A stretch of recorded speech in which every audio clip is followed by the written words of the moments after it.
Friends మనం చూస్తున్న chart bank Nifty 3 minutes time frame. ప్రీవియస్‌గా ఇక్కడ ఒక రెసిస్టెన్స్ ఉంది. ఇక్కడ డబుల్ టాప్ అనేది క్రియేట్ అయింది. మంచి షూటింగ్ స్టార్ క్యాండిల్ ఫార్మేషన్. దాని తర్వాత ఒక ఫాలో అప్ క్యాండిల్ అనేది రావడం జరిగింది. ఎనీహౌ బిగ్గర్ పిక్చర్‌లో మనం చూసుకున్నట్లయితే ఒక ప్యాటర్న్ కూడా కనిపిస్తుంది. కైండ్ ఆఫ్ ఎం ప్యాటర్న్ అనమాట. ఎం ప్యాటర్న్ ఎప్పుడైతే నెక్ లైన్ అనేది బ్రేక్అవుట్ అవుతుందో ఈ యొక్క స్వింగ్ పైన మన స్టాప్ లాస్ ఉంటుంది. నెక్ లైన్ బ్రేక్అవుట్ అయిన వెంటనే షార్ట్ అనేది ప్లాన్ చేసుకోవడం జరుగుతుంది.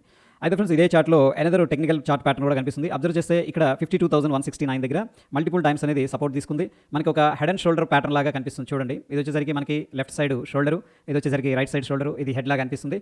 ఎప్పుడైతే ఈ యొక్క నెక్ లైన్ అనేది బ్రేక్ డౌన్ జరుగుతుందో మనం ఒక ఫాల్ అనేది ఎక్స్పెక్ట్ అయితే చేసుకోవచ్చు. సో ఒకసారి చూద్దాం ఆ నెక్ లైన్ బ్రేక్ డౌన్ జరిగిన తర్వాత ఎలా బిహేవ్ చేసింది అనేది. ప్రస్తుతం అక్కడ సపోర్ట్ తీసుకుంది. నెక్ లైన్ అయితే సక్సెస్ఫుల్గా బ్రేక్ డౌన్ జరిగింది. బ్రేక్ డౌన్ జరిగిన తర్వాత సిగ్నిఫికెంట్ ఫాల్ అయితే ఇక్కడ మనం చూస్తూ ఉన్నాం.